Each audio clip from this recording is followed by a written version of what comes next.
Did you tip that interception? Did I tip it on Kip's play? on Kip's play? I think that was all Kip. Yeah, I think that was all You were right in Kip. the quarterback's face with your hands up. Yeah, I had my hand. I wanted to make sure he didn't get it off, but I'm glad that I didn't get it off because that was a big play by Kip. Because man, I can't even like explain it. That was crazy. Like the crowd, it was crazy because like it's different how we're at away, and the crowd is just quiet. I'm like, man, Kip. Like when you think about it, Kip really scored. Like I was just like, I don't know. That was all Kip though. What did you see after the ball got released and you don't want to rough the quarterback, and so you turn and what'd you see and what happened the next 10 seconds? Yeah, I kind of eased off because I didn't want to that for it to come back. Well, I didn't roughing the passer. Because I didn't know he picked off the ball, so I didn't want roughing the passer anyway.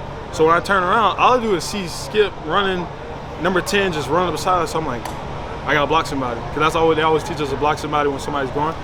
I ended up not blocking nobody, but I kind of got in the way of the quarterback a little bit. But yeah, they taught us like, soon as I seen Kip, I was like, I turned around, I gotta go block somebody, and the quarterback was right next to me. So I kind of like was looking back forward, and I ended up the quarterback coming behind me. So I didn't block nobody, but I definitely like ran with him. What gets into you? I think it was the Tulane game. All of a sudden, the last 5 minutes, you're just everywhere, sacks, pressures, all kinds of stuff. Yeah, they kind of like they become what do you call it? They become one-dimensional. Yeah, like you have to throw the ball to get like a ton of yards in one play. You have to throw it, so it just becomes like we know what you're gonna do. I know what I'm gonna do, so it comes down to that. How satisfying is that for you, considering the injuries you went through last year, to be able to come up so? I mean, it's only been a few games, but to come up so big in these games so far. That's all God. It's just all that joy comes from the Lord because, like how you said, like injuries and stuff, like it just feels good, and I just can't give it. I can't give it other than Jesus Christ and the Lord, my Savior. What does this do for a victory? Not just winning, but to win like you did. Really not play very well. Auburn had control of the game until down the stretch, and you guys took it back and win it at the end. Yeah, hats off to Auburn. Yeah, we didn't play our perfect game, but that means it shows our toughness of our team, like how we have to start fast. Go in and start fast, and hats off to Auburn because they played good too. But we know what we have to do, and we're not gonna play perfect. That was Coach always telling us all week, like we're not gonna play perfect, but we have to play good, and I think that's what we did. What can that do for you guys the rest of the season? You guys have so many tough opponents. Yeah. What can it do for you guys momentum-wise? That just shows us how tough we are. Even though we're going against tough opponents, like shows how tough we are. We gotta refocus and go about week by week how we do every week. This team, it didn't seem like there was any quit. You guys go down 21-10. What's the message on the sideline with you guys defensively, but then also seeing the offense kind of get a spark there? Yeah. Obviously, we've been there before, so it's no different. And like no flinch. That's the whole week. No flinch. Like Murphy's Law. Coach says always Murphy's Law. Like whatever bad that could go wrong eventually will go wrong. So like it's no point of like trying to doubt yourself or trying to like say like we can't do it. Like eventually it's gonna go wrong. So you gotta respond, or if you don't respond, then you already know what's gonna happen after that. Well, what's going through your mind, late in the fourth quarter? Let me ask you this: how big is this off week? The timing of it for this football program to get well, rest and recover.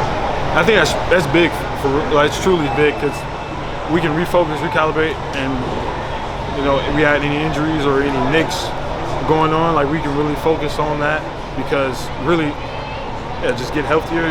And a week helps. People may not think, but a week does help for real. Especially going into Texas a week too. Yeah. Sorry. Okay, there we go. I'm back.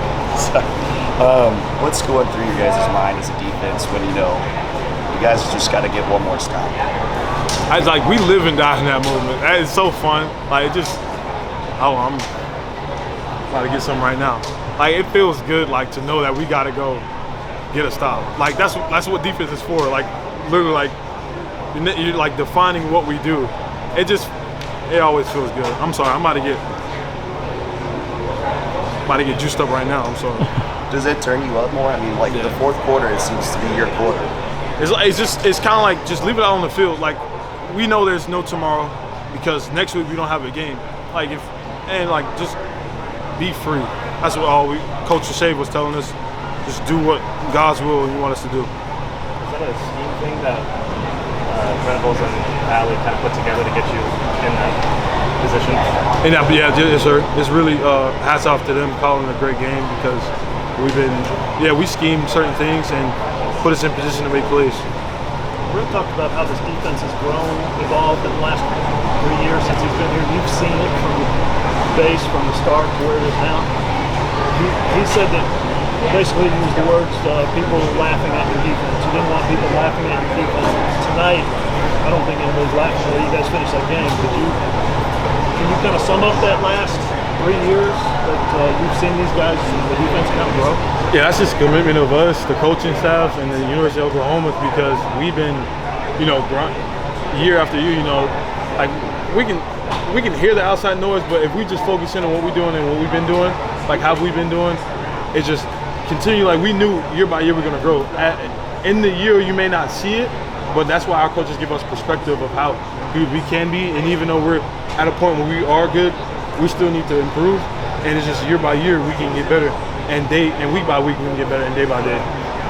What was the feeling like after the game? Just soaking in all of what just happened, and also like right after that final play, everybody kind of mobbed.